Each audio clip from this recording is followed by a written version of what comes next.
Hello everyone, you're listening to another episode of The Real Podcasters, the show where we like to pretend we know what we're talking about when it comes to film, TV, video games and everything else. In reality, we know like a service level amount, but we're really too embarrassed to say otherwise. Well, at least I am. I can't really speak for my co-host. My name's Regan. I am not the co-host. One day I might be. And I'll be the host for this journey through the realm of the visual arts. And I'm joined by my co-host, the horror fanatic, Halloween cultist, crazy person that is Dan. I like it how I've just been associated with cultism as soon as I showed you my horror collection. I mean, you know, it only seems fair, really. Yeah, I mean, it only seems fair. But yes, we are here with episode 15? 16? 15. Yeah, I mean, I'm losing count now because we've done this so much. But yes, episode 15. Yeah, 15. I mean, sadly, there's no announcement of the 15th Doctor this week, so it doesn't really seem very apt. This week it's currently literally just a number, so never mind. So obviously last week we spoke about Doctor Strange and the Multiverse of Madness. We're going to continue talking about the multiverse this week because there's been some other releases. And the future of the multiverse. The future of the multiverse, which is the name of this episode, unless I change it, which I probably won't. I've literally got a couple of hours. So I thought it'd be quite fun to talk about the multiverse and whether or not it's really the latest gimmick for Hollywood to run into the ground, because let's face it probably will. So we'll talk about the pros and cons and all that sort of stuff. It's just going to be a nice, relaxed discussion where, you know, we're going to be voicing our opinion and we're going to be nice to each other about it. Or at least I am. I don't know about you. I mean, I guess we'll find out. Yeah. And as ever, we'll be talking about the crap we've been watching over the past week, and we've got a little bit of news, and literally just like a few little bits of news, some little nuggets. Yeah, nuggets of news. That's what we'll have to call it. Nugget news or nuggets of news or news nuggets. News nuggets. Something like that. It's news the nuggets. news. The news nuggets.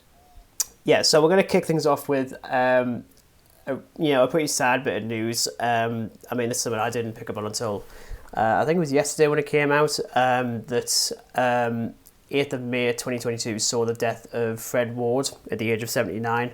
Yeah, pretty sad.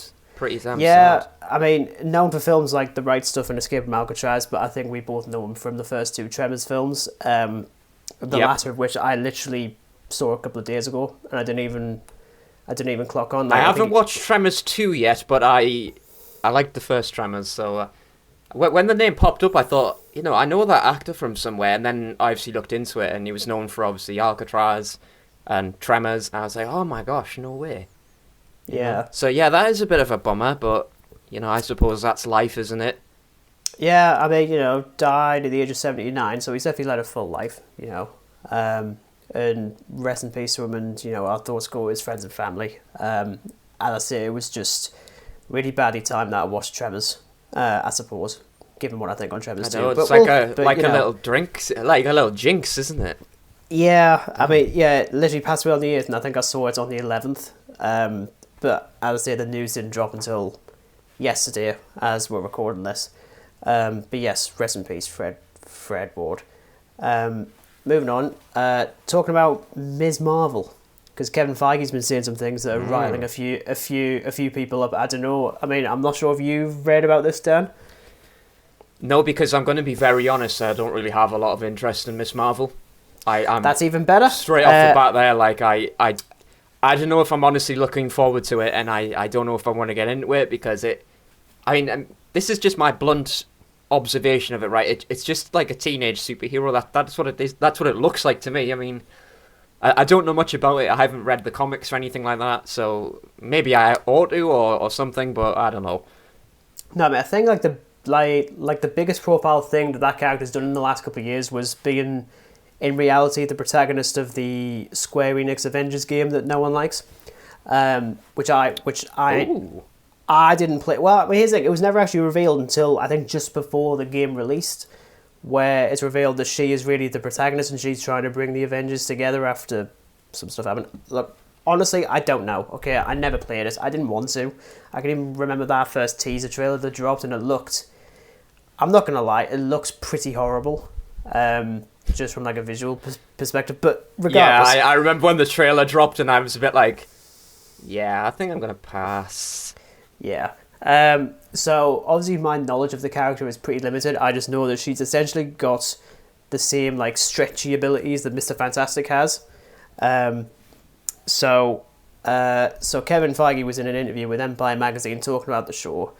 Yeah. And he was talking about how her powers were going to get adapted. So I have a quote, because of course I do, saying, "We adapt the comics, it's not an exact translation. Kamala came about in a very specific time within the comic book continuity. She's now coming into a very specific time within the MCU continuity. And those two things didn't match. What we'll learn about where these powers come from and how they should come about is specific to the MCU. You will see great comic splash panels in some of our action sequences. If you want big giant hands and arms, well, they're here in spirit, if not in stretchy plastic type ways." So people started getting like really annoyed by this because they're like, well, why didn't you just make her stretchy like in the comics? Yeah. I mean, I suppose on the one hand, you do that, then what's the point in Mr. Fantastic? Because by the time of it, it's basically the same sort of thing. It sounds just like literally a female version of Mr. Fantastic, and and I'm pretty certain I'll watch it because it's there. I mean, it comes out in June, doesn't it? Sometime in June, quite early on. Yeah, I think so. Maybe it's July. I don't know, June or July, one of the two. But one of them, yeah. Yeah, I guess we will see. But I don't know. Maybe I ought to sort of look into it a bit more with the comics and stuff like that, because I'm quite into the Marvel comics, but I don't know who this character is. I've never really got into it, as I said. It's the sort of thing where, like, because in the comics, she's called Ms. Marvel because she's like a proper like fangirl for Captain Marvel. Yeah. Which, you know, I think that's an interesting idea. The issue is that the Captain Marvel that's in this franchise isn't very interesting to begin with, so I don't know how the hell she's a fan. Ooh, hot take number one. It's not. Well, it isn't really a hot take. I'm definitely not. That was hotter than the Human Torch. That. Damn. Where's the Human Torch? Honestly, I don't know. Somewhere lost in a fest of CGI. Somewhere. Is it Chris Evans, or is it, well, basically, is it Captain America, or is it Killmonger? Can't it be both? Yes. I like that idea. There we go. Fixed. Torch versus Torch. Oh. Yeah, man. Let's do it. Yeah, so it's one of those things where, like, I've never been someone who's like, oh, well, if it's not exactly like the comics, then I dislike it, because that's just a really silly idea, because just because it works in a comic book doesn't necessarily mean it translates to film. At the same time, if they're happy to change her abilities like that, I mean, if she still stretches, I don't know. I also think she can turn giant as well, so I'm like, oh, so you're basically Ant-Man now. You can also go giant. Oh. So she has the powers of Mr. Fantastic and... She's a hack! Ant-Man. She's a hack. Oh, great. Just what we need. Another hack. She's a superhero that just happens to have other superhero powers. There we go. But yeah, I mean, this thing's out in June, so we'll probably cover at least the first episode. But I think Kenobi comes out first, so we'll be focusing on that more than anything else. But we'll see. Talking about other things, as we've basically figured out over the last couple of weeks, Dan is a bit of a fangirl for Bond. I think that's like a pretty good description. Well, I think fanboy is more of the term, but it depends which era you're focusing on. Well, currently we are technically talking about the Daniel Craig era, because you've heard of a very famous director called Danny Boyle. Yes. Yeah. So obviously Indeed. You're aware that. So obviously, back in 2018, he was attached to the then untitled Bond 25. Were you aware of this? Okay, good. That's fine. So I mean, I don't believe it was called No Time to Die back then, but he left because of the classic Creative differences. T-shirt word. Basically it's perfect for like a T-shirt. Creative differences. It really is. You know what it is? I think then there has to be like, when a director leaves, a studio just gives them a T-shirt with just like left for creative differences. They need to do that. Uh-huh. It seems to be the top excuse. It seems Yeah. to be the top excuse. But yeah, so Danny Boyle's actually been talking a little bit about like some of the details in his version of the film, which I thought were quite interesting, because he hasn't really spoken about it beyond rumours that he wanted to cast a very specific person for the villain, and the producers were like, nah, we're not going to do that. Oh, okay. Now I'm piqued. Do spill the beans or the bullets, so to speak. I mean, the actor bit isn't referenced here, but he does talk about the reasons as to why why the studio was probably pushing back. So we have another quote. So this was from Esquire, one of my favourite magazines ever. It's not. I actually forget it's even a thing. Sorry. So Boyle said, I remember thinking, should I really get involved in franchises? Because they don't really want something different. They want you to freshen it up a bit, but not really challenge it. And we wanted to do something different with it.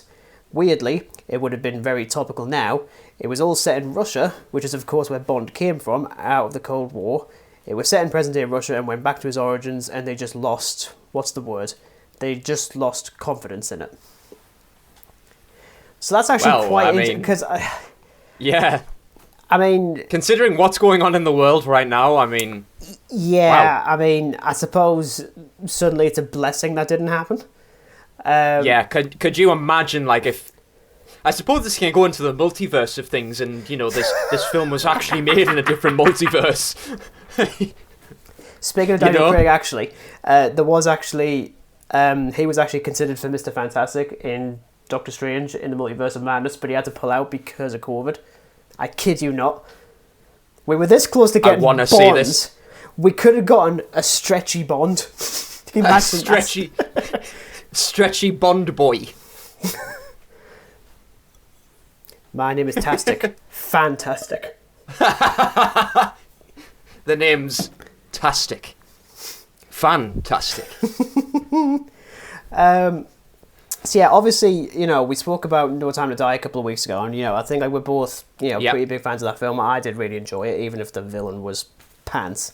But I actually like the idea of going back to, because yeah, I mean, like, the character was born out of the whole thing with the Cold War, so I thought that I don't think that's really been touched that often, especially in the Daniel Craig era. Like, I don't think he's ever been to Russia. I don't think. I'm actively trying to think. I can't really recall, but I don't think it doesn't touch on it like the older films do. There's a lot of Russian ones in the older episodes, which I'll talk about a little later. But as far as I remember, the Daniel Craig ones never really there was never really like a plot of, oh well, Russia's doing this, so we're sending you 007 to go just blow up a Russian base. Yeah. There is one aspect of his script that he did with John Hodges that did actually survive the director change, and that was the idea of Bond having a kid. It's just whether or not it was going to... I mean, one would assume it would be with Madeline, although it would have been pretty hilarious and probably closer to Austin Powers in this regard if it had been revealed that the villain was actually going to be his and Vesper's kid that had become like a super badass Russian agent that was just hunting him across the globe. I'm like, that's very Austin Powers. But even though I say that I wouldn't have minded seeing Austin Powers screaming all over it. Mike Myers, he just walks into the building. Groovy, baby. I think I've only seen like one. He just like spins around, and then like he's just got this like really campy suit on with his little Walter PPK. And his Union Jack covered, was it a Shagiwara? I think it's called. Yes. I was like, oh mate. But instead of like the Bond girl, because Austin Powers does the thing where it's like, Vanessa, you look absolutely shagadelic. Like if he just did that instead, like, could you just imagine? Oh god! Right, we need to stop because we're just giving ideas away to studios now. We need to stop.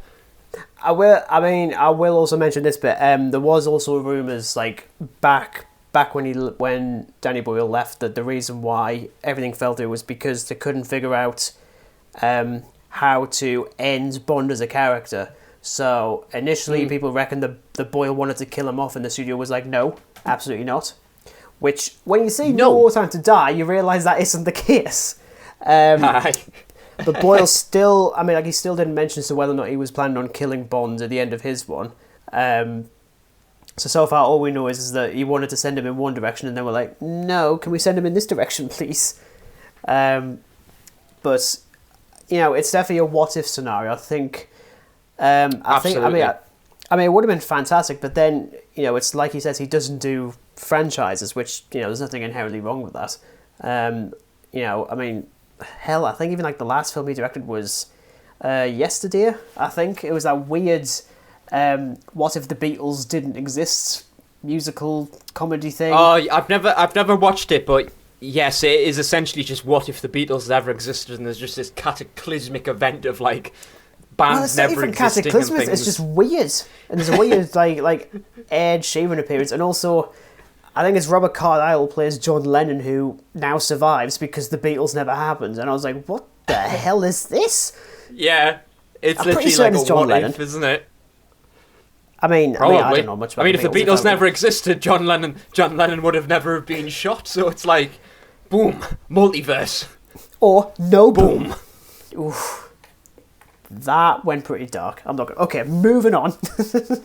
Wow. Okay, I've just picked that up. That was dark. Yeah. Damn. Moving on.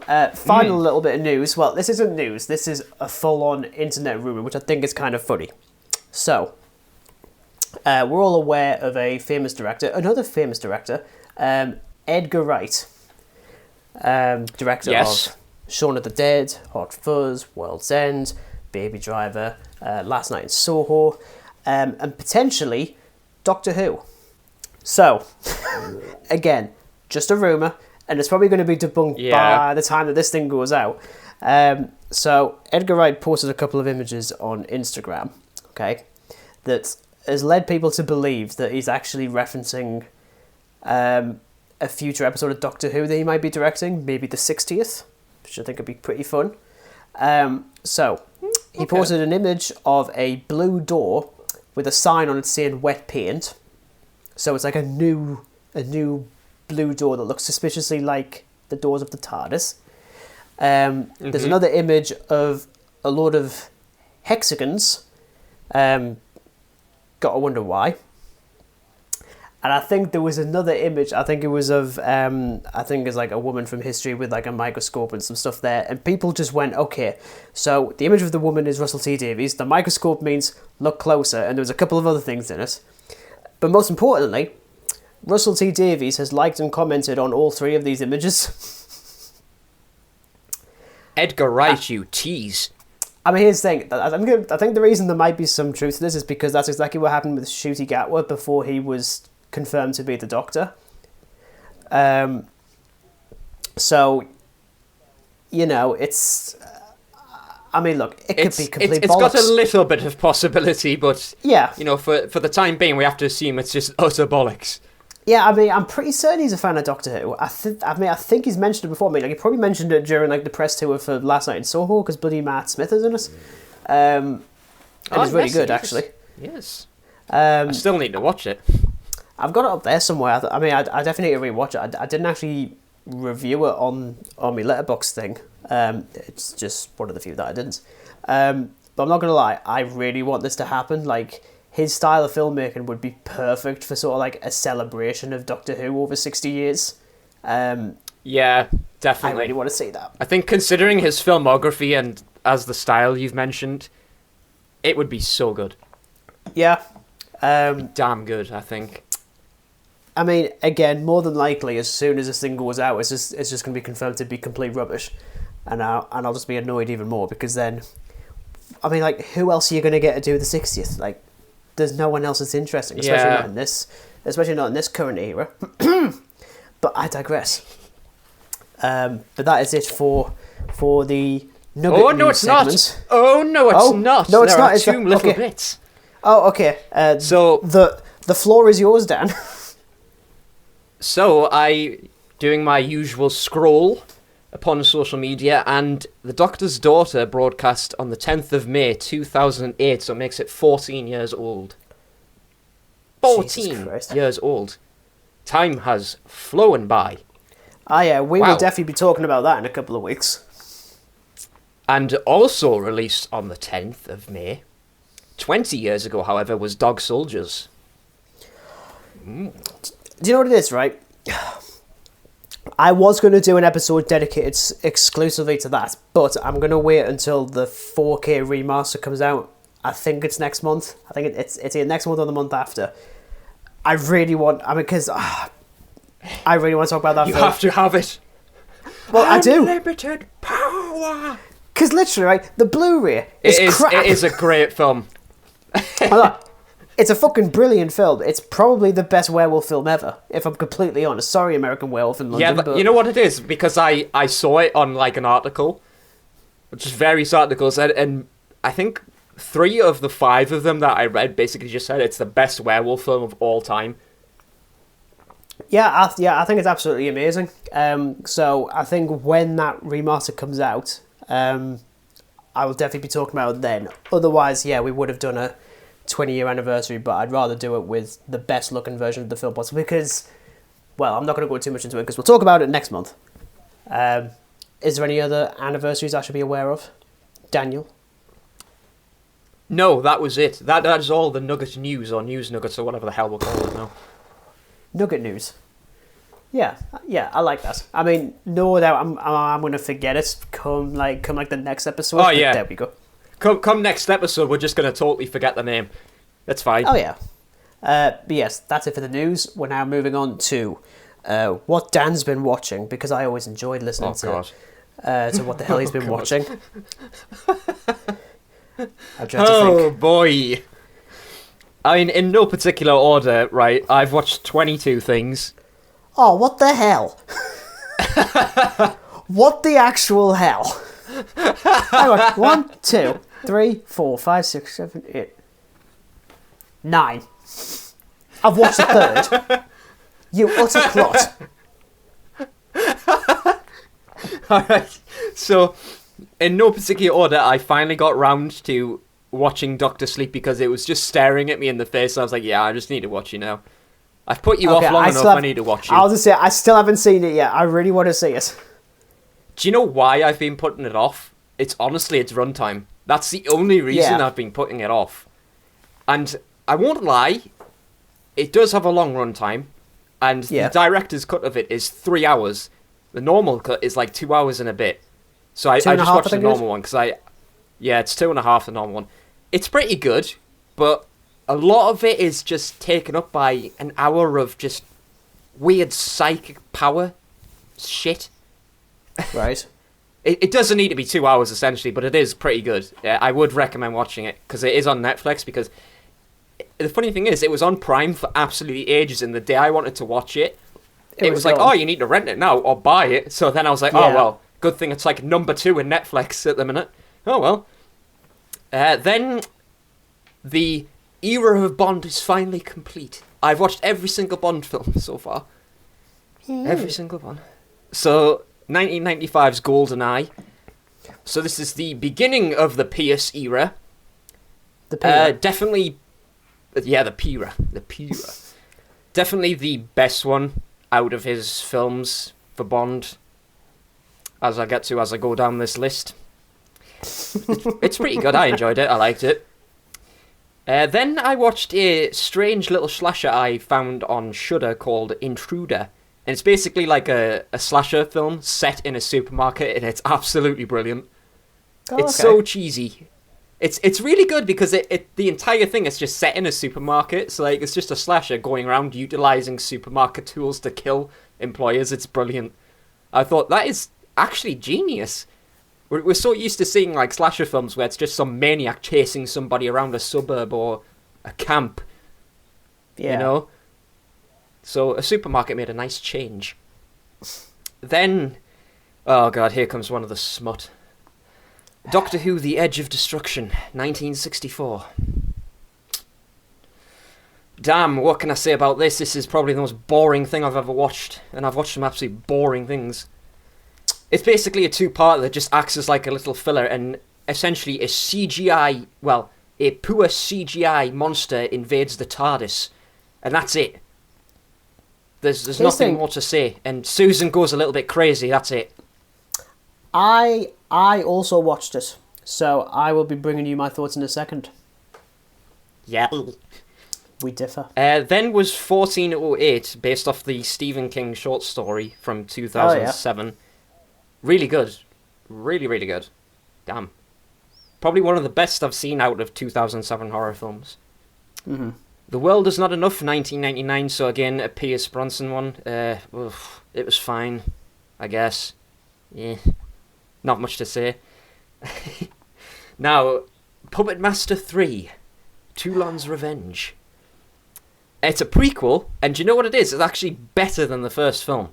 Oh, well, there you go. It's actually really good. It is really good. It's really, really good, surprisingly. Oh, now here's one of the best films I've watched. Back to the Future, 1985. What a film. Damn. I can't believe... Because obviously all three of them are on Amazon Prime at the minute, so I'm just going to probably start the rest of them very soon. And I can't wait because I love the first one so much. I was going to say, you have seen Back to the Future before, haven't you? No, first time. Are you kidding? First time. My fucking no, God. I'm not kidding you, dude. I'm not kidding. Yep. I'll be really curious. I'll be curious as to your thoughts on part 3, because that one I think is the best, personally. But then I'm definitely in the minority with that one. I guess we'll see. But yeah, I'm definitely going to be watching them pretty soon. I'll probably end up watching them this week, next week. Who knows? Very soon. Coming soon. But anyway, Die Another Day, 2002. So this is the last Pierce Brosnan film, and thank God is all I can say, because this film is just the definition of fecal matter. Isn't this the one where it has a Korean soldier posing as not a Korean person? Something like that. Yeah. With a supervillain base set in Iceland, and Storm from X-Men just happens to be the Bond girl. And she's not a very good Bond girl. I'll actually give you a little bit of trivia. Would you like to know what other film came out in the same year as Die Another Day? What came out? Born Identity. Ah, yes, I remember this because we talked about this. Born Identity. Yeah, I honestly wish I watched Born Identity, to be honest. I probably would have got a better kick out of it. So yeah, moving on from that absolute slime was Elvira's Haunted Hill. So obviously Elvira, Mistress of Darkness. It's okay, I guess. It's just a shame that it's just riddled with boob jokes and just pretty flat humour, to be honest. It's a shame. Pretty flat boob jokes. It's like it just relies on them too much. Like you missed that. Oh, come on. No, seriously, like Elvira goes to this castle, right, and like there's this pervy old like count dude who like falls into it and grabs her boobs for like assurance, and she makes some joke that's like, oh, good thing these are here, kind of thing. You know, I'm like, once or twice is fine, but when half the film is just about boob jokes, it's just we've got a problem now. You know. Yeah, I like the odd joke, but you do? God's sake. God, my life is a joke. I should know. So, obviously, with it being Friday the 13th yesterday, I decided what better way to spend the day than watch a few Friday the 13th films. But I watched a select few of them. I didn't watch the first one because, honestly, the first one kind of boring. Okay. So I just went to part 2 straight away. Because it's much better. Oh, okay. Much, much better. Haven't seen it. And after part 2, I went to part 3, which is, well, it's just called part 3, but it's actually 3D. Though it's not horrific 3D. I must stress that. It's not Jaws 3D. Okay? They actually have pretty decent, good 3D effects, and it's pretty good. Pretty good. Mm-hmm. And then there was part 4, the final chapter. Well, it wasn't really the final chapter because obviously a mountain of sequels came after it. And my rating hasn't changed on it. It's still pretty high up. But the one I did watch was Friday the 13th Part 6, which is Jason Lives from 1986. When I first saw it, I thought it was pretty good, but my rating for it just changed dramatically. And it's actually my favourite one in the series so far, because it's damn good. Jesus, okay. Yeah, honestly, it's really good. It's really, really, really good. Oh dear. Tomorrow never dies. It's okay, I guess. It's fine. It's fine. Well, I mean, I don't know. I don't know if Sean what's his face was in it. You know, the guy who's renowned for saying bastard all the time, but And you know. dying.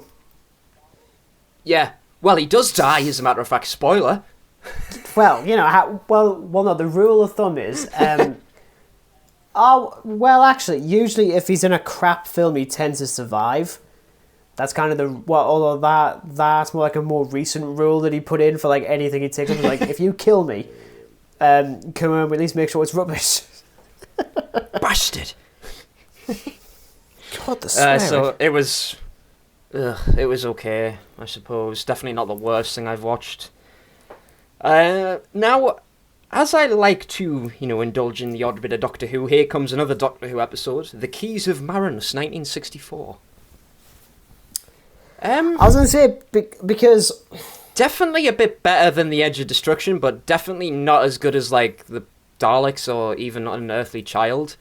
Last thing, because... It just feels like... Because that's actually the fourth story, isn't it? But because Marco Polo's completely missing. Well, not missing, but I think there's like an audio version somewhere.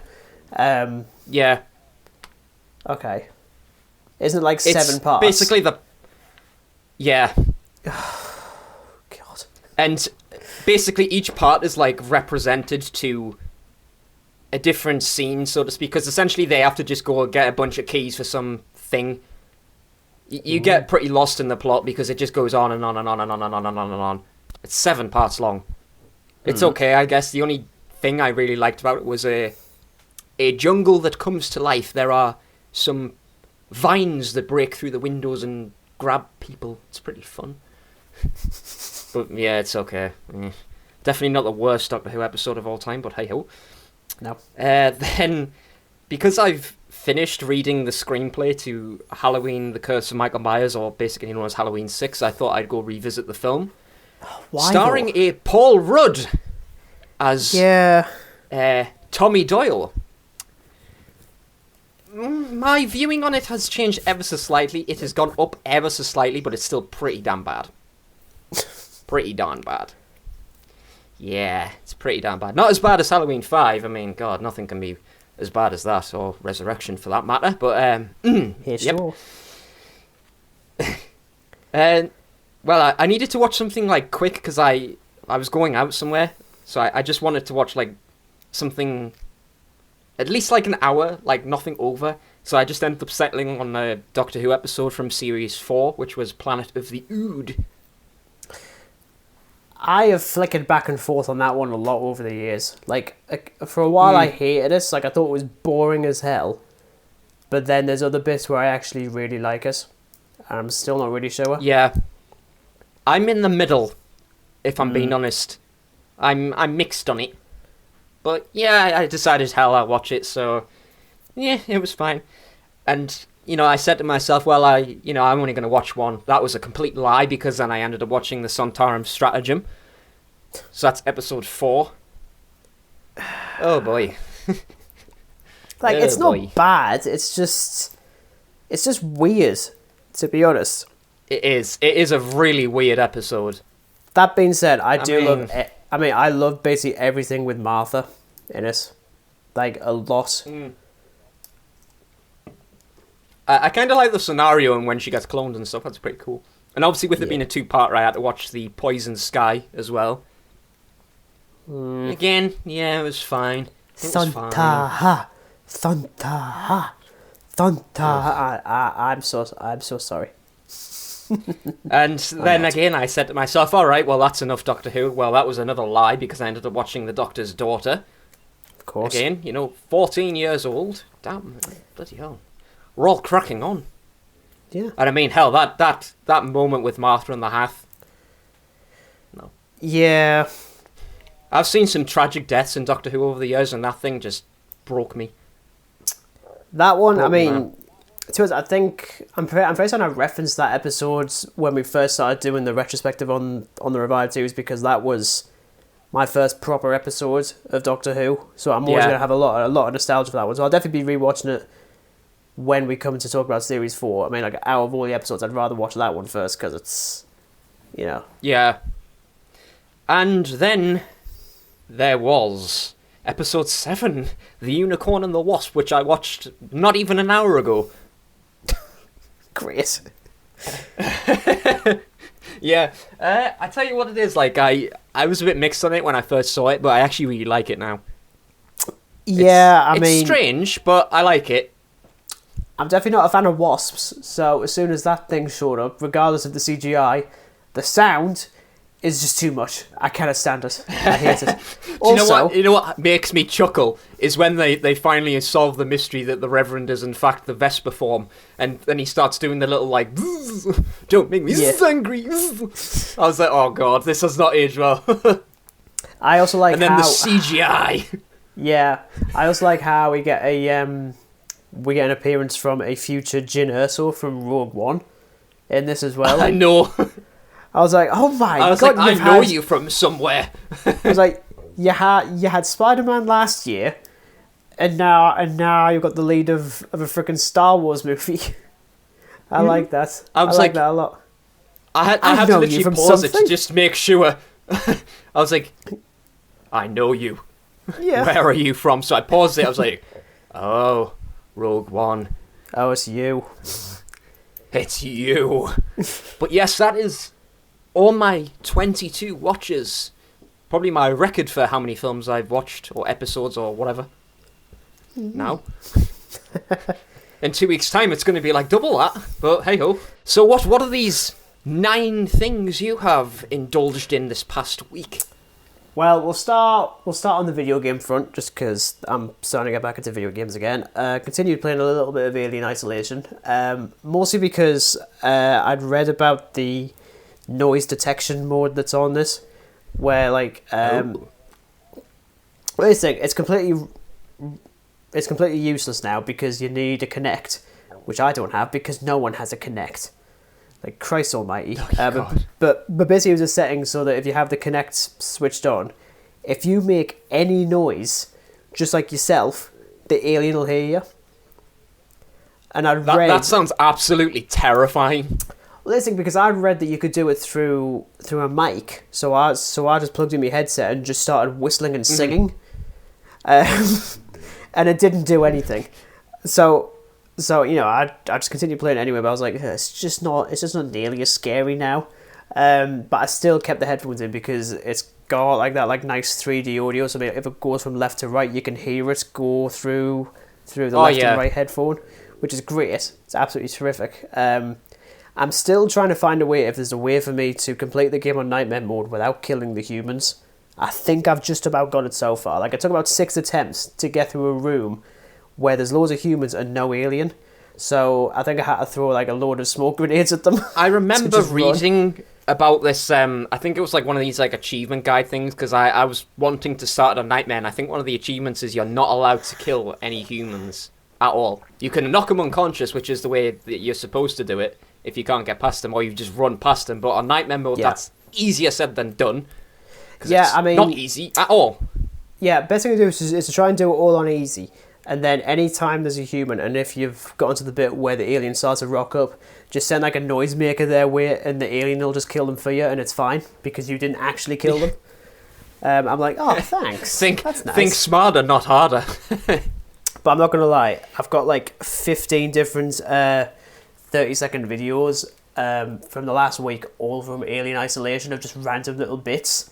Because it is like absolutely terrifying. It still works terrifically well, which we will be talking about in episode 16 in the future. Because I need to actually get on to completing it, because I've downloaded the novelization. I'm going to start reading the novelization of it. I've completed it 3 times. You absolute sweat. Here's the thing. once on easy, once on normal, and once on nightmare mode. I actually did it on nightmare mode. It was nuts. which is the version I'm currently playing again. Oh god. Oh yeah. no. I mean, see, I've heard Nightmare Mode is like super unforgiving. So if you like knock over something, the xenomorph's like, "You have summoned me." I mean, I've played it enough to recognise certain aspects of it, but even still, the AI for the alien is still absolutely amazing. So, you know, but yes, so we'll talk about that a little bit more in our alien-centered video. Not next week, the week after. Spoilers.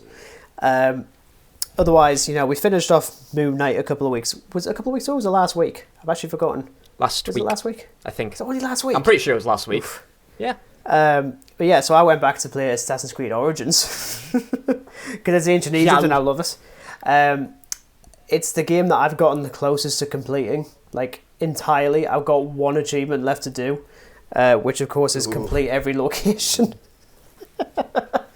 So I'm like, oh, this is see, you know what's funny? When I was like into like gaming mega style, like that was one of the first things I'd always aim for, was like scout out every location, because I like, when you get like a game like Assassin's Creed, like I don't go straight to the story. Like when you complete the introduction and stuff, you do the main quest, and then when you get onto like the town or something, I actually go around and like explore. Mm-hmm. Like I don't stick straight to the story. I like to actually go out and explore a bit. So that location thing is usually done before I actually complete the story. It actually varies for me. So stuff with like Origins and Odyssey, I stuck to the story as much as I could and just learned things as I went. Valhalla, on the other hand, I just shifted entirely because I did not give a damn about anything that was going on. So like, okay, I want to go and visit London. It's like, oh, I want to go and visit York because you can go and visit York. I mean, next bit was go and visit Stonehenge. I haven't gotten that far because it requires me to turn the damn thing on, and I don't really want to. Sorry. But Oof. Origins was... I mean, it's definitely tied with Odyssey for being my personal favourite of the entire series, not just because I'm biased, because it's ancient Egypt and it's absolutely incredible. It's fantastic to look at, and it's fantastic to walk around in. But also, it's like, even the Discovery Tour thing that they've got, which is like used in like proper like universities and stuff now, to kind of like, because it basically strips away any of the combat and the violence, stuff like that, and you just have them walk around some of the locations learning about ancient Egypt and learning. Yeah, that's definitely different. Oh, it's amazing. I mean, it is kind of funny how you can choose your character that you walk around as, and you can choose like Cleopatra randomly. I'm like, oh yes, okay, then. Here we go. I am the Queen of the Nile. But honestly, the hippos, the hippos are some of the most terrifying video game monsters I've ever faced, and it's not even a monster, it's literally just an animal. But I will say this. I mean, this is obviously going back quite a few years with Assassin's Creed Black Flag, but honestly, there was like those little, I think you used like the sea diver thing or whatever, the diving bell. And like you had to go and like obviously upgrade your ship, and there was like a couple of them where you had to go like quite deep underwater, and there was bull sharks, and they were just absolutely terrifying because as soon as they saw you, they just came for you, and it was utterly terrifying. So I can't imagine what a hippo does. The sharks in Odyssey, I think are an absolute shit stain. I hate them.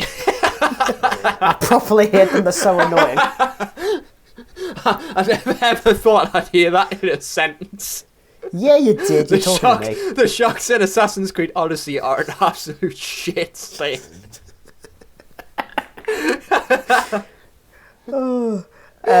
Like you could have just like bluntly said, "Oh yeah, they're a pain in the arse." No, they're just an absolute. No, that's me. How are you?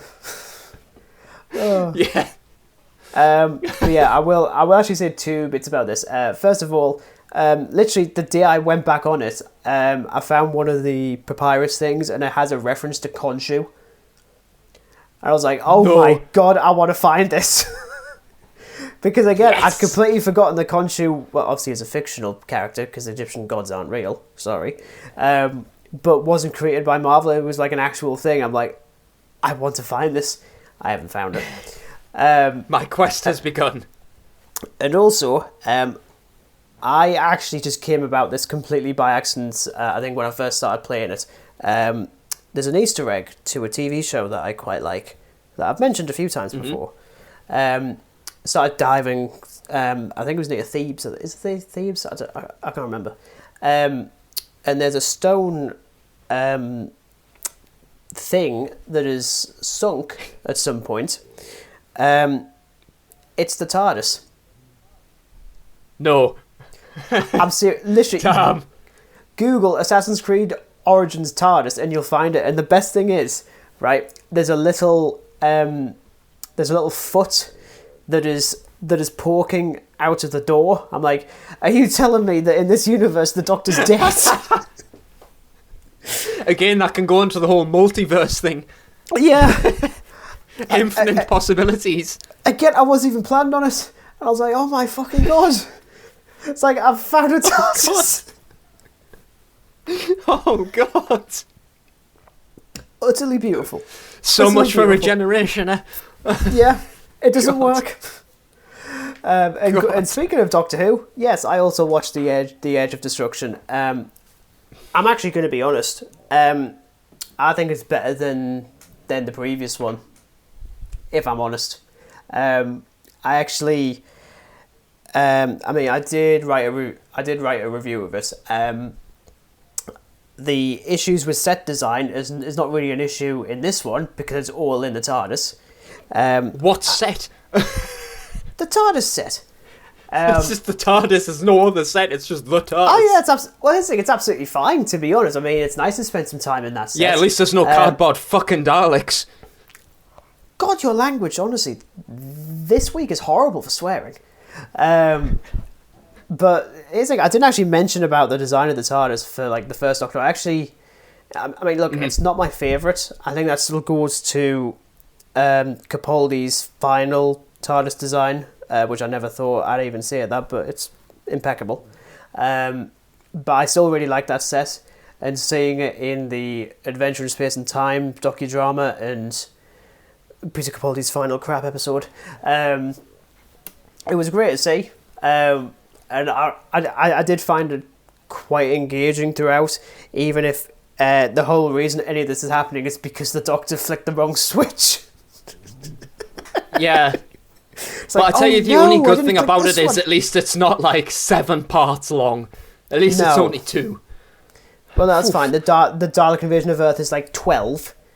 I'm like, oh, yeah. I was having a look because obviously with BritBox they've categorized them into like the series. So I think it's like series like, whatever. And yeah, I was looking at like the series or season 2, we'll call it, of William Hartnell's. Oh god, there are some episodes in that are just going to go on and on and on. Dalek Invasion of Earth is one of them. Oof. Yeah, I think it's going to have the same runtime as Zack Snyder's Justice League. Oh boy. Yeah, I don't want that. I think The Chase is another one. That's a Dalek episode. That is a long one. That's 150 minutes long. Ouch. Yikes. Yeah, we might get to that. Next one. We'll probably watch a couple of episodes and then probably decide, why did we do this? Yeah, I will probably just like flick between different eras, just because it's just too difficult. I'm probably going to end up doing this because obviously I've watched some. These past 2 episodes that I've watched have just really fell flat, so I'm probably just going to start like picking and choosing now, more or less. I see how it is. I did watch a random episode of Primeval. Which I wasn't expecting to do. Oh yeah, because you mentioned you were going to rediscover Primeval. I haven't watched that in absolutely years. I mean, here's the thing, because the first 2 series are on BritBox, but I've got all 5 over there, which means nothing without like video. Basically, I'm pointing towards where it's at, if it's not fairly obvious. So I randomly watched the episode in series 2 with the mammoth on the M25, which it's not the best episode at all. It's got some absolute morons in it, namely the people who need saving, and they're just utterly stupid. I'm just annoying. Like, just leave them, please. Let him be stomped.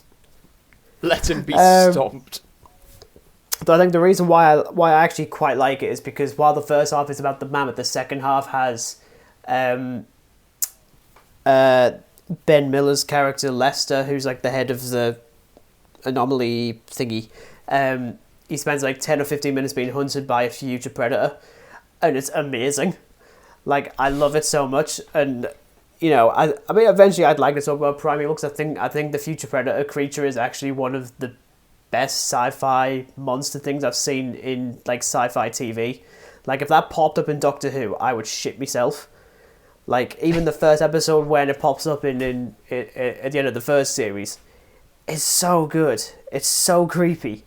But I think if I was to pick a series, I'd probably pick series 3, to be honest, because I think that's the best one overall.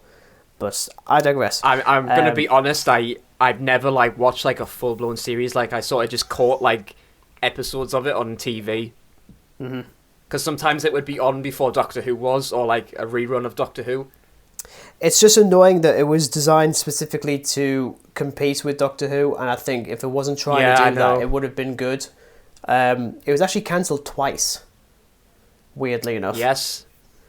Because it was actually cancelled after Series 3, which ends on a cliffhanger, and then it got cancelled again at the end of Series 5, again almost on a cliffhanger. Then they got a Canadian spin-off that was cancelled after one series. So actually, there is another anniversary. It was 2012 when the Canadian one started and ended. So, yay!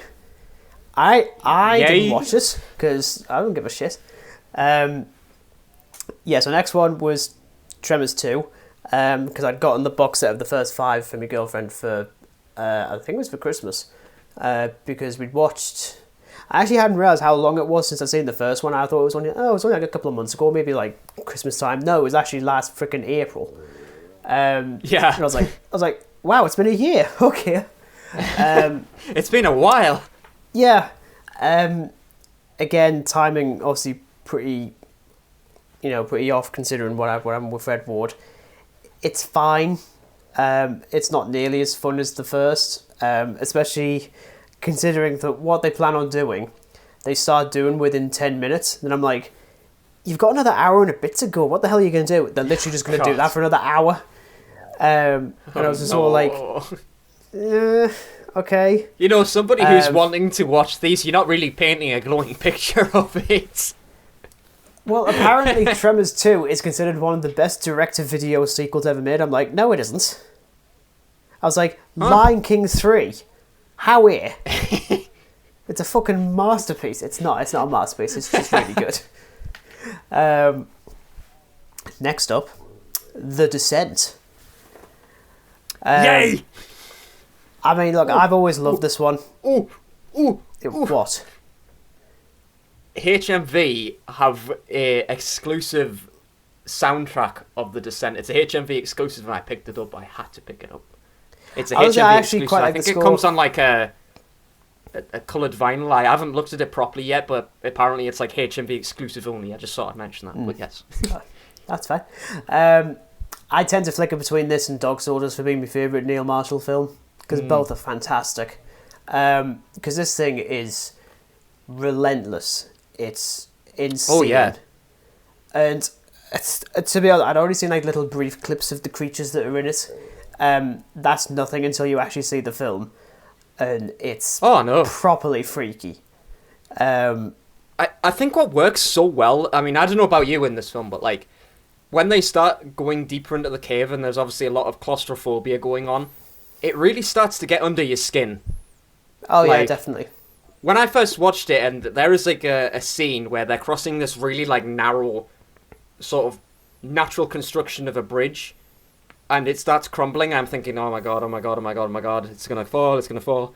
And then they start like squeezing themselves into things, and the creatures obviously start coming out, and it just really gets under your skin, and I love it. Mm-hmm. I mean, there's a bit with. I mean, she isn't the lead, but she's definitely one of the earlier, stronger characters in the film. Like, she's the one who's trying to organise this whole expedition in the cave. Yes. And there's that bit where she absolutely rails on one of these creatures and then accidentally kills a friend immediately afterwards. Ah, yes. I can again, similar to talk about Lake Mungo, where like my hand just went over my face in that instance. It was the same thing when I first saw this. I was just like, oh my god, like I really wasn't expecting that at all.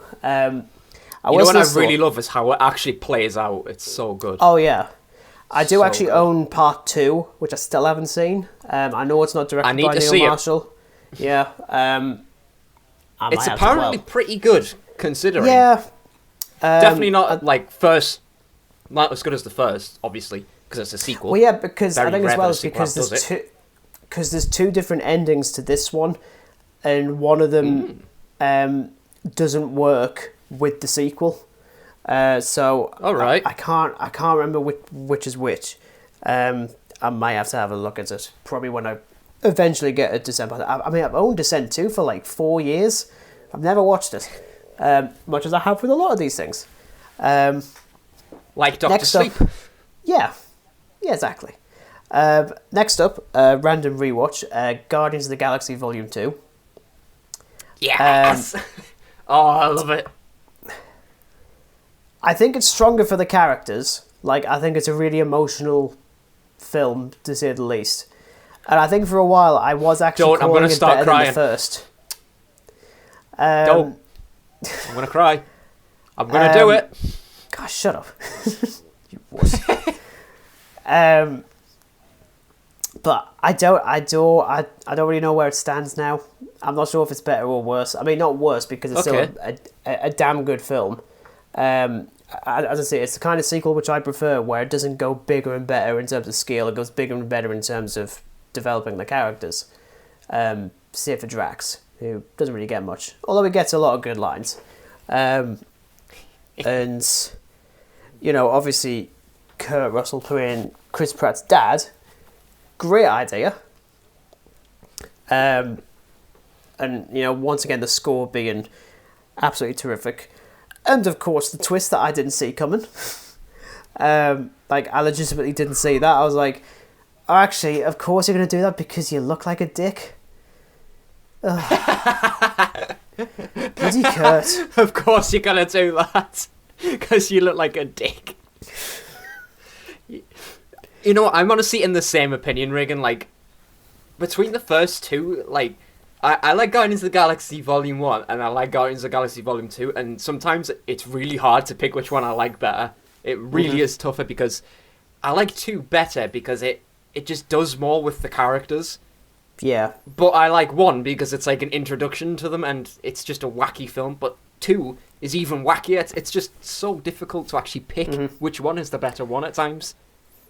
Well, we'll see what happens soon with the Guardians of the Galaxy Holiday Special, which I think is out at the end of this year, and then Volume 3 is out next year.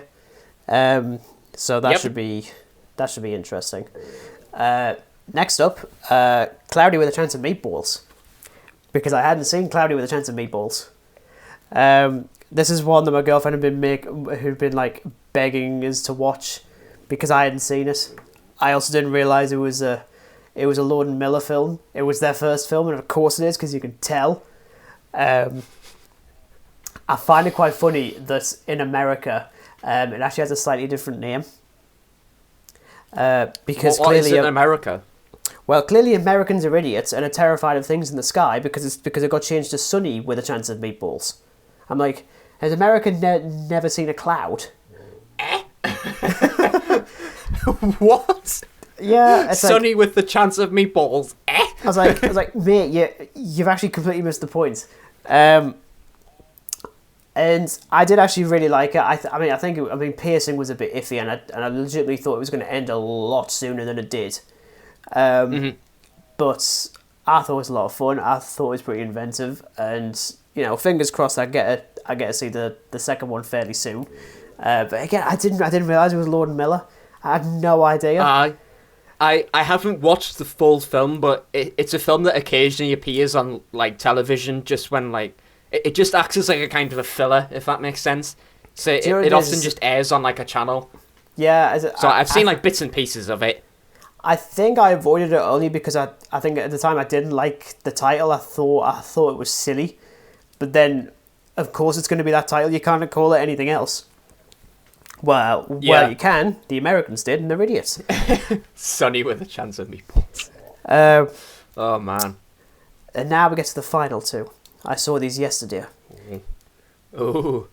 In the cinema. So, finally got to Everything Everywhere All at Once. The film I was really looking forward to seeing. I think it's still ranked as the third highest rated film on Letterboxd. Everyone was talking so much praise about it, labeling it one of the greatest films ever. I mean, it's not, but it's a damn good fun. No, here's the thing. It's still a really good film, but by no means is it one of the greatest films I've ever seen in my life. I will talk about more in a bit, because we'll be talking about the multiverse, because this does its own version of the multiverse. Okay. I will say this, it does it a damn sight better than Marvel. It's so much more fun. Also, there's an actor called Ki Hu Kwan, and I probably butchered his name, so I do apologise. Yeah, okay. Would you like to know what he's best known for? What's he known for? He played a little kid in a little adventure film from the 80s called Temple of Doom. No way was he short round. He's got the same voice. No. He sounds exactly the same. Here's the thing, right? He did that film and did a couple of little things and then retired and came back to do this film. And I'm like, oh my god. What a legend. What a legend. I'm sure there's a reference to Short Round somewhere, and I mean, there's got to be, surely. But it was so good to see him in a film again. I was like, I want to know where the hell you've gone, because I want you in Indiana Jones 5. That's the only thing I want now. Yeah. Screw Harrison Ford, I just want Short Round back. Yeah. And yeah, Michelle Yeoh was absolutely terrific. Some fantastic action, really great heart. It is a really good film, but as I say, it's by no means the greatest film ever. And we're going to cap things off with what I'm going to call currently 2022's most disappointing film. This one made me sad. Is it Morbius again? No, not Morbius. It's the greatest film ever. Oh, thank God. Give me Morbius. More Morbius. No, I finally watched The Northman. Robert Eggers' big, well, not big interesting budget, but bigger budget film. I actually went back and looked at the budget for The Witch and the Lighthouse. 4 million for The Witch and 9 million for The Lighthouse. This was closer to 90 million. Damn. Yeah, it's like a proper, like, authentic Viking film, like really gritty, bloody, gory, shouty, shouty. Just Viking. That's essentially just Viking. Yeah. To quote Emperor Palpatine from the Lego Star Wars Holiday Special, less talky, more fighty.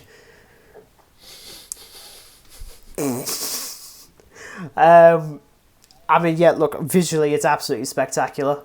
I also think the score is probably the best score of the year. I think by far it's like a proper Viking, like, inspired score. It's terrific. Like a very Viking instrumental kind of stuff. Oh, yeah. Interesting. And then the story of this is meant to be based on, it's not basically Hamlet. It is Hamlet, but it's the original version of Hamlet which inspired the story of Hamlet. So instead of Hamlet, we have Amleth. Yeah. I'm like, wow, such a dramatic change. I think I could be wrong, but I'm fairly certain there's a review on Letterboxd for The Northman, and I think it's like one of the most liked reviews ever. And it's basically somebody who names the characters and then, like, has the eye emojis to, like, represent their faces, and it's just comical. I'm pretty sure it's The Northman. I could be wrong, though. I'm going to have to find it, then. I'm pretty sure it is. Yeah, it's just... I didn't care as much as I was hoping I would. And I think as well, because, I've seen a version of Hamlet before. I saw the Benedict Cumberbatch one when the National Theatre were putting out some of their productions on YouTube as like a fundraiser thing. And it does stick pretty close to to the original Hamlet, as does The Lion King, which I keep on forgetting is basically Hamlet with fur. Hamlet with fur. There is literally a animated sequence in Hamlet this. with fur. Yeah, there's literally a sequence in this, right, where have you heard of the Berserkers? Yes. There's literally a sequence of them doing that, and it's kind of hilarious. I mean, I was actually joking on with my girlfriend after the fact. I was like, you know, they're acting like wolves. I'm surprised they didn't go so far as to start pissing on like the side of a tree to mark their territory. Mark the territory.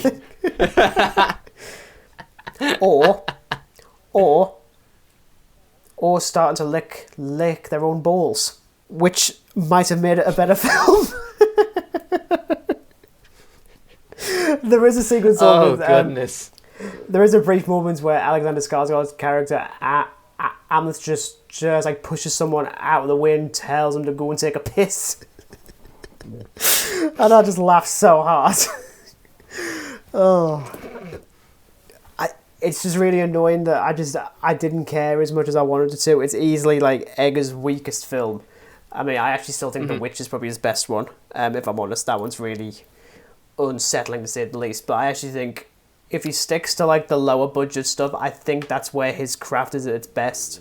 Yeah, I think we mentioned something like that in a previous episode, especially with Eggers, because we mentioned that The Witch and The Lighthouse, they have like million budget, you know, like within a reasonable sort of, it's not like Michael Bay's standard budget, but I mean, you kind of let that money go to him, I suppose, you know, with a $90 million budget, so he thinks he's got like everything in the world, but in reality he just kind of lets it get to his head, which I think is the unfortunate thing, because I love The Witch. It's such a unsettling film, as is The Lighthouse. I have never been so mind-boggled by films in my entire life.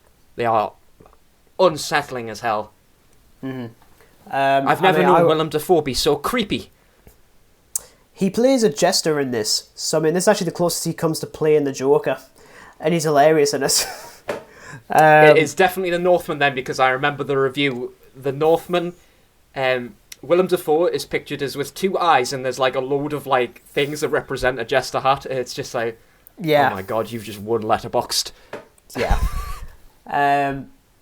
Yeah. So I definitely plan on watching it again. I'll definitely get the Blu-ray when it comes out, I think, or I might rent it somewhere. Just so I can watch it again, just with like. It's just really annoying. I mean, this is why it's probably the most disappointing film of the year, because I had such high hopes for this, and I just left being like, just sort of, which is usually the worst kind of thing you can do. Just be like, because I wasn't bored, I just didn't care, frankly.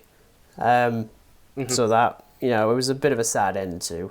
Well, you never know when it comes out on release, your viewing on it might change. It may not. I suppose it's all the patience, isn't it? Yeah. Speaking of people who have no patience whatsoever and want everything everywhere all at once, Doctor Strange in the Multiverse of Madness, Spider-Man No Way Home. That was a terrible segue, frankly. We're having a bit of a discussion on the future of the multiverse in film, because now I have 3 points of reference. You have 2. So obviously, this is basically the gimmick we're getting now. I think in blockbusters. Yeah, and stuff. It seems to be Hollywood's latest toy to play with. Yeah. So first, start kicking off with Into the Spider-Verse in 2018 with different versions of Spider-Man from across the multiverse. We also got Loki, which set up the Marvel multiverse. Spider-Man No Way Home, which did some things. As did Doctor Strange in the Multiverse of Madness. Well, it did one thing, and not much else. And Everything, Everywhere, All at Once, which goes through like hundreds of different versions of Michelle Yeoh's character and the life she could have led. But obviously, the first question is, what the hell is a multiverse? So for those in the back that haven't got a clue, the multiverse is a concept of which we know frighteningly little. Have you picked up on that? You haven't, have you? No, the screen just like totally froze. I thought like this was going to be like a Zoom thing. No, I quoted Doctor Strange from Spider-Man. God damn it. No, I totally missed it. Damn. Oh well. I'm not doing it again. God. So rude.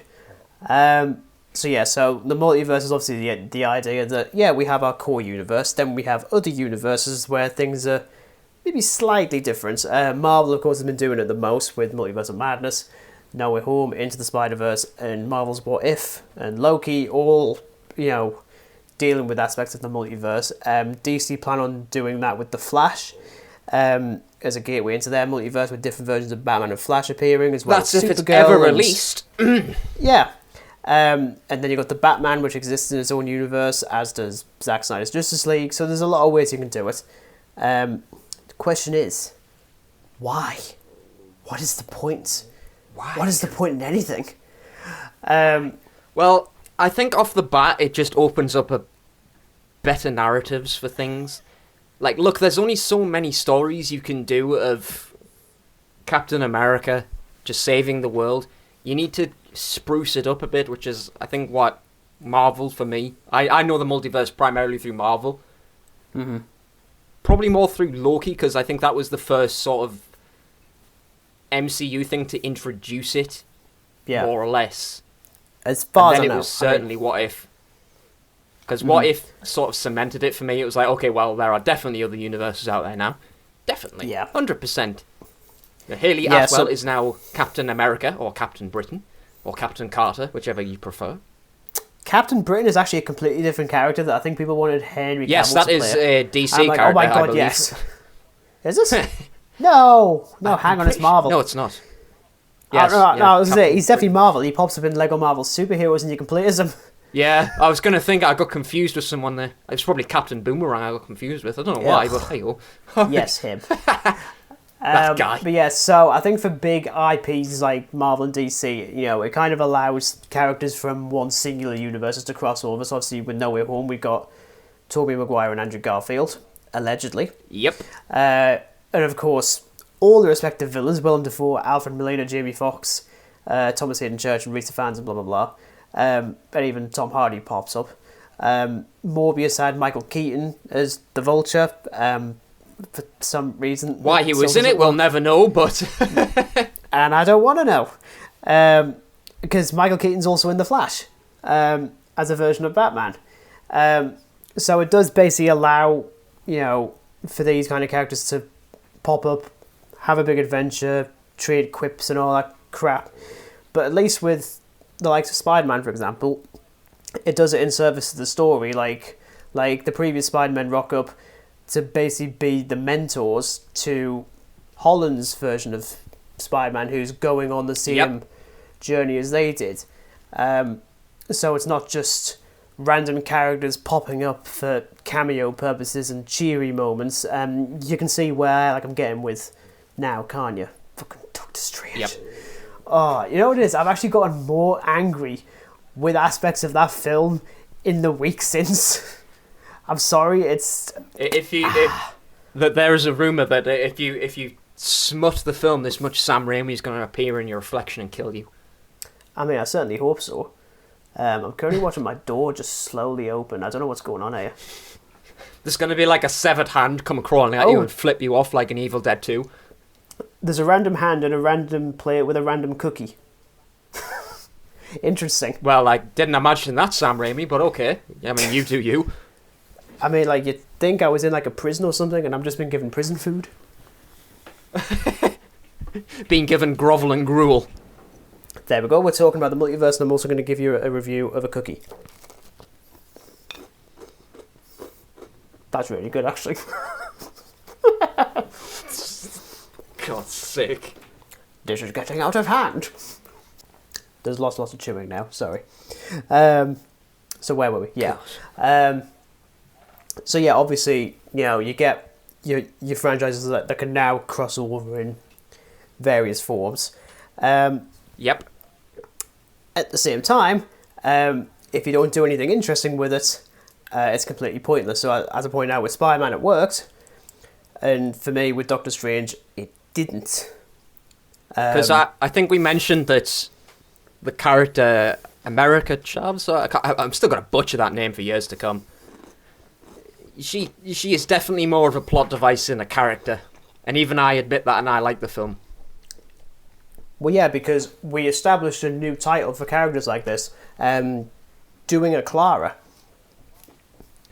Oh, no, I just remember that, no. Doing a Clara. God damn it, Clara.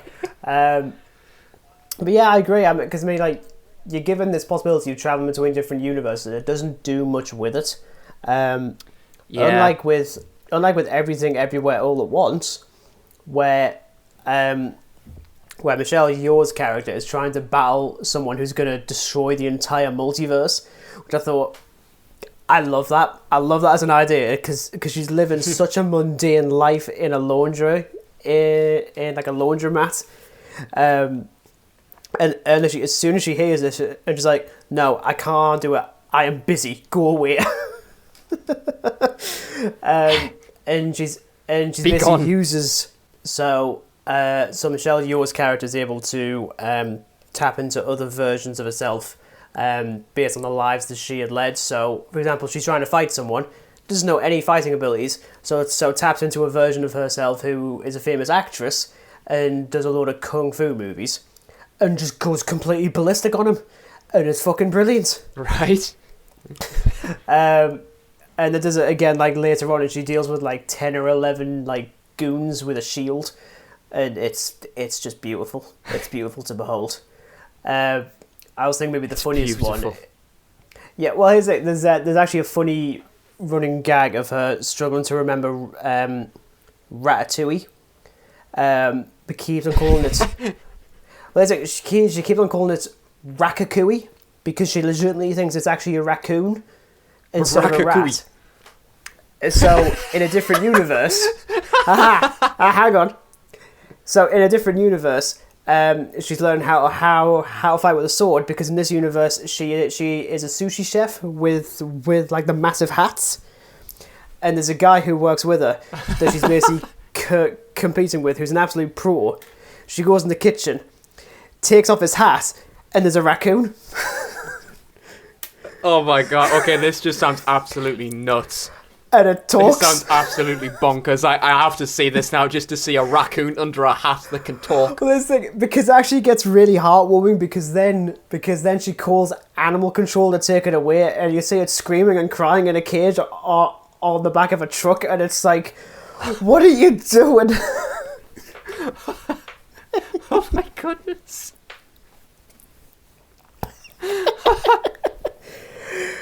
Like, see, honestly, I think that is... The stuff with multiverses, I think, has a comedic aspect to it. There has to be a funny side to it. Like, it can't just be all this serious stuff. I mean, even in Spider-Man No Way Home, there was some definite comical parts to it. I mean, look at where we're obviously introduced to Ned interacting with Tobey Maguire, and I'm pretty sure, like, Ned asks him, like, do you have a best friend? And then Tobey Maguire just turn around and say, I had to kill him. No. And Ned's just like... I killed him. Oh. So I was just like, oh. I remember when we were at the cinema and everyone just burst out laughing at that. Mm-hmm. I did. But yeah, so obviously, like, the whole multiverse thing, I think it definitely lends itself more to like big IPs than it does like original stuff. I mean, that being said, you do have Everything Everywhere All at Once that is completely original. I think apparently it took the writers like 6 or 7 years to actually crack the script, and I'm like, I didn't blame you, because there's so much. Yeah. I try to think how difficult it was to shoot as well. Considering what you've told me, it just sounds like a lot to piece together and actually make it a good film, so I can't really blame it for being that long and trying to crack the script, so to speak. I mean, shooting must be an absolute nightmare. I mean, with it being like a multiverse thing, you know? Oh yeah, there is literally, I think there's like at least 50 different versions of Michelle Yeoh you see at some points in the film. And I'm like, I do not want to be the person who is changing the costume 50 times. Yeah, you see, it always intrigues me with stuff like this, because when you have, I mean, 50 times, you know, like, you must have to, like, get one shot, and it's like, okay, this costume now, like, you must get so sick and tired. Like, oh my god. Like, it's bad enough in Doctor Strange when there's obviously two strangers, you know, and one has a different outfit. I think that's bad enough. But when you've got a character 50 times in different outfits, it's like, damn. The fascinating thing is, though, is that it is basically like a multiverse version of It's a Wonderful Life, in reality, because I mean, that one plays around with the idea of, oh, well, what if you didn't exist?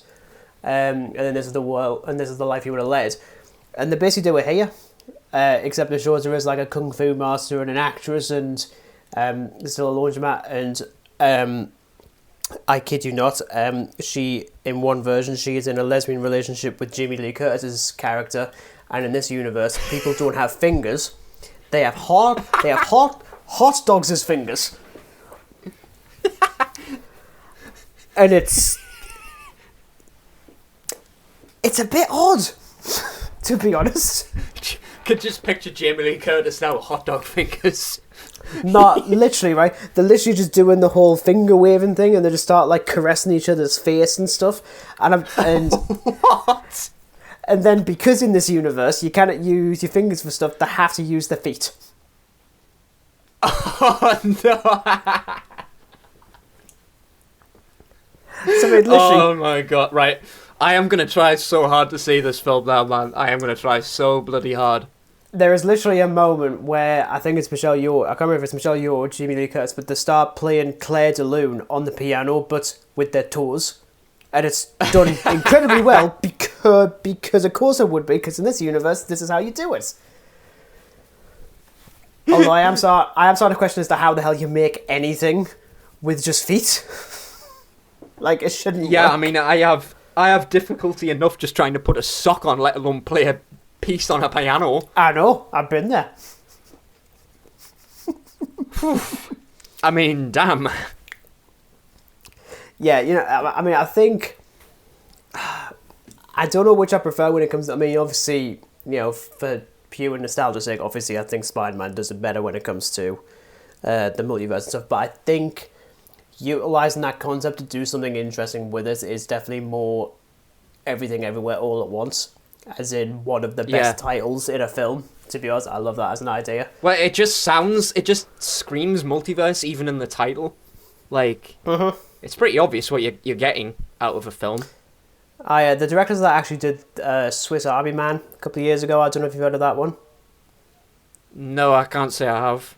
No. You might have seen someone talk about it, because it was the one when Daniel Radcliffe is playing a corpse that farts a lot.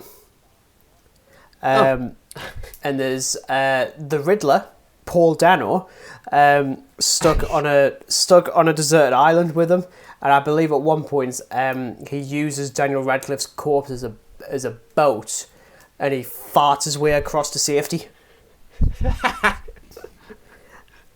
I'm not gonna lie, I wasn't big on the film, to be honest.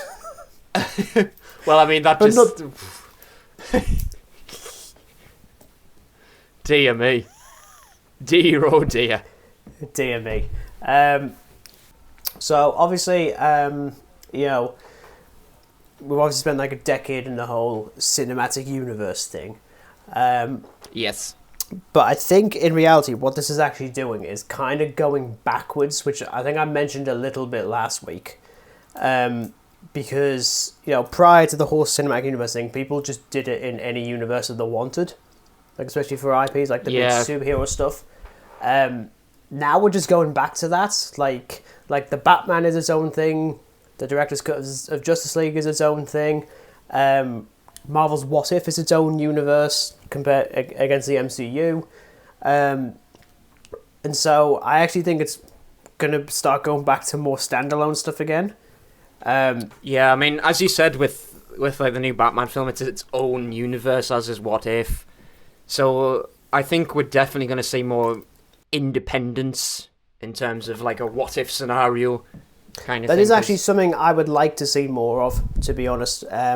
I like the stuff that's not connected to the wider universe of stuff. I think there's only so many entries you can do before people just start to get bored. Yeah, it's exactly. Like, okay, well, we're making a film that takes place before, say, Captain America, but it's also like it doesn't happen between Avengers: Age of Ultron. It's like, well, like, yeah, fair enough, you're adding to the cinematic universe, but we kind of just need something a bit different now. Yeah, I agree. And so, you know, it's just kind of funny how, you know, this has basically just been spearheaded by Marvel, and then you've got DC that have been constantly trying to play catch up. And then as soon as Marvel do the multiverse, like, oh well, we should probably do the same thing. Oh, okay, so we're gonna do standalone stuff now. No, actually, we would like to do a cinematic universe still. Yeah, we're going to do that. And I just find it funny, to be honest. I just find it hilarious, just how inept they are. I dread to think of the day when DC actually pick up on the idea, you know, well, Marvel's doing multiverse stuff, so hell, we're going to do multiverse stuff, and we're just going to make it look absolutely horrific. Because let's face it, we don't have a fucking clue what we're doing. Yeah, I mean, look, that is exactly why The Flash isn't going to work. I'm sorry. I mean, you know, if I'm wrong, I'm wrong. If I'm wrong, I'm wrong. I doubt it, though, if I'm honest. But yeah, obviously, I think it's going to be interesting to see where I think Marvel's going to be sticking with the multiverse stuff for quite a while, I think. Yeah. I think they've struck gold with it because they realise, well, you know, I mean, look at Doctor Strange. I mean, yeah, it isn't like... It's not massive on multiverse stuff, but there's an idea there, at least. You know, that there is some multiverse stuff, but definitely not as much as people would like. I mean, me especially, you know, yeah, we get these different universes and stuff, but there's nothing, like, exploration-wise. It's just like, oh, well, we'll go through multiple multiverses, and then we just stick to one. You know, it's not exactly like a multiverse of madness, it's just a multiverse of madness. Yeah, literally. So, you know, fingers crossed that interesting stuff is done with it. I mean, hell, even if you go the slightly more original route of something like Everything Everywhere All at Once, then I think you've got something good. Otherwise, it's gonna... I really hope that the Hollywood doesn't just milk it, because I feel like the goals now. I think it'll happen without a doubt. But it's like, what do they use to milk it with? I mean, for God's sake, are we going to get so desperate that we... going back to what we said about Halloween, you know, obviously Ends was going to be the end of Michael Myers, supposedly. You know, so will Hollywood pick up on the idea, well, you know, in a different universe... Well... What if Michael Myers succeeds? What if Laurie Strode is Michael Myers? Well, she is, isn't she? I could have sworn she was. What if Dr. Loomis is actually Michael Myers and it's just some sick psychological game? So it's Psycho. Yes! Yeah, what if Michael Myers is just a figment of every resident in Haddonfield's imagination? Oh, that'd be horrifying, man, honestly. But yeah, so obviously, you know, we got all the dark and gritty reboots of superheroes after Batman Begins and The Dark Knight made a bunch of money. So naturally, considering that, you know, Spider-Man made as much money as it did, Doctor Strange, I think, is still doing pretty damn well. Obviously, Everything Everywhere is not going to make $1 billion. It'd be funny if it did. It'd be great if it did. But that's just not going to happen.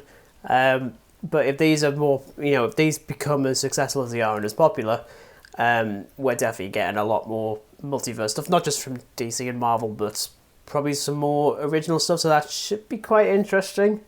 At the same time, it might just end up being the next gimmick, as I see it. Yeah, I mean, as we both said, you know, if it's independent stuff, then yeah, I welcome it, but I really hope it's not going to go into what it was with just sticking stupidly to superheroes all the time, because we're just going to get sick. Like, you know, I suppose the question is then, when the hell does the superhero genre just stop? Yeah, that'd be quite if interesting. It ever does, you know. It's like, what if superhero fiction never existed? But